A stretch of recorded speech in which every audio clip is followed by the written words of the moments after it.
الصلاة والسلام عليك يا سيدي يا رسول الله. الصلاة والسلام عليك يا سيدي يا نبي الله وعلى آلك وأصحابك يا سيدي يا رحمة للعالمين. اللہ رب العزت کی حمد و ثنا حضور نبی کریم حضرت محمد مصطفیٰ صلی اللہ علیہ وآلہ وسلم کی ذات بابرکات پر ہدیہ درود شریف کے بعد اللہ تبارک و تعالی نے قرآن مجید میں ارشاد فرمایا یا ایھا الذین آمنوا کتب علیکم الصیام کما کتب علی الذین من قبلکم لعلکم تتقون کہ اے ایمان والو تم پر روزے فرض کیے گئے ہیں جیسا کہ تم سے پہلی امتوں پر روزے فرض کیے گئے تھے لعلکم تتقون تاکہ تم متقی بن جاؤ پرہیزگار بندے بن جاؤ. حضرات محترم رمضان المبارک اللہ تبارک و تعالیٰ کا عظیم تحفہ ہے جس کو 3 عشروں میں تقسیم کیا گیا ہے. نبی کریم حضرت محمد مصطفیٰ صلی اللہ علیہ وآلہ وسلم نے ارشاد فرمایا یہ ایسا مہینہ ہے کہ جس کا اول رحمت ہے اور جس کا درمیانی حصہ مغفرت ہے اور جس کا آخری حصہ جہنم سے آزادی کا حصہ ہے. تو حضرات محترم رمضان المبارک کا پہلا عشرہ یہ رحمتوں کا عشرہ ہے. اللہ تبارک و تعالیٰ اس عشرے میں اپنے بندوں پر رحمتوں کا نزول فرماتا ہے. حضور نبی کریم صلی اللہ علیہ وآلہ وسلم نے ارشاد فرمایا جب رمضان المبارک آتا ہے تو اللہ تبارک و تعالیٰ اپنی رحمتوں کے دروازے کھول دیا کرتا ہے. اور حضور نے ارشاد فرمایا کہ روزہ ڈھال ہے یعنی روزہ گناہوں سے بچاتا ہے جہنم سے بچاتا ہے تو یہ اس وجہ سے بھی ایک رحمت ہے. اور اللہ تبارک و تعالیٰ نے ارشاد فرمایا نبی عبادی انی انا الغفور الرحیم کہ اے محبوب میرے بندوں کو خبر دے دیجئے کہ میں ہی بخشنے والا ہوں اور میں ہی رحم کرنے والا ہوں.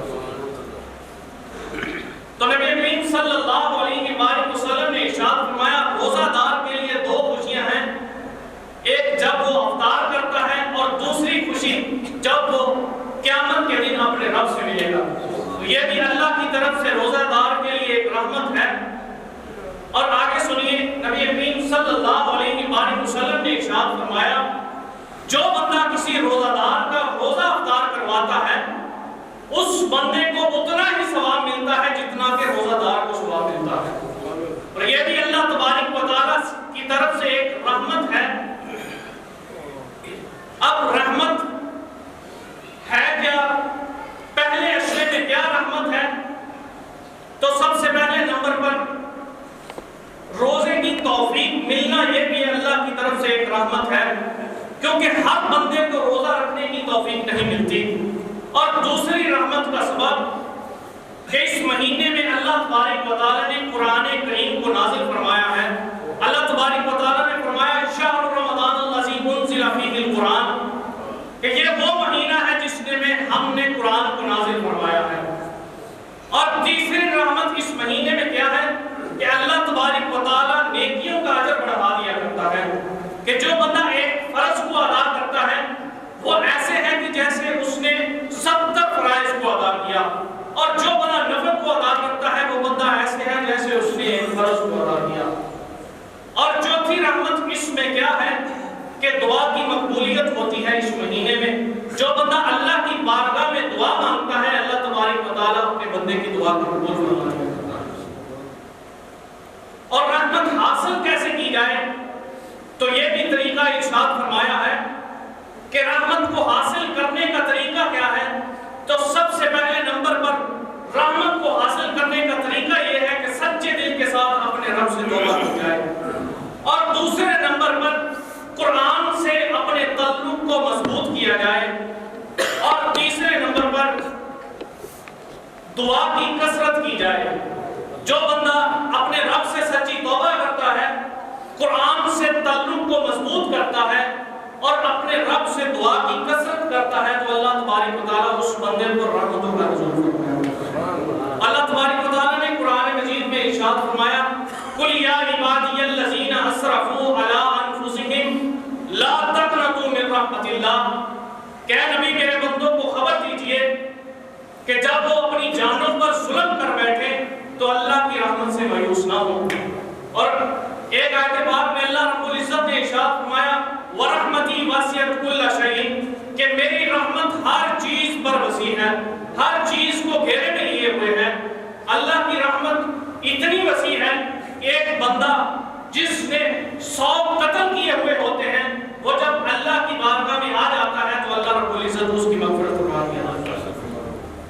اور وہ بڑھیا، وہ عورت جو گنہگار ہوتی ہے، وہ ایک پیاسے کتے کو پانی پلانے کی وجہ سے اس کو بخش دیا جاتا ہے. اللہ کی رحمت اتنی وسیع ہے. اور حضور نبی کریم صلی اللہ علیہ وآلہ وسلم نے ارشاد فرمایا، اللہ فرماتا ہے اے ابن آدم اگر تیرے گناہ اتنے ہو جائیں کہ وہ آسمان کو چھونے لگے تو تم میری طرف آ جائے تو میں تیرے گناہوں کو بخش دوں گا. اور اگر تیرے گناہ اتنے ہو جائیں کہ تیرے گناہوں سے زمین بھر جائے اور تو میری بارگاہ میں آ جائے تو میں تیرے گناہوں کو بخش دوں گا. تو اللہ تبارک و تعالیٰ کی بارگاہ میں دعا ہے کہ اللہ رب العزت ہمیں اس پہلے عشرے کی رحمتوں کو سمیٹنے کی توفیق عطا فرمائے اور ہمیں رمضان المبارک کی عزت و تقریم کرنے کی توفیق عطا فرمائے، ہمیں سچی توبہ کرنے کی توفیق عطا فرمائے اور قرآن سے تعلق کو بحال رکھنے کی توفیق عطا فرمائے.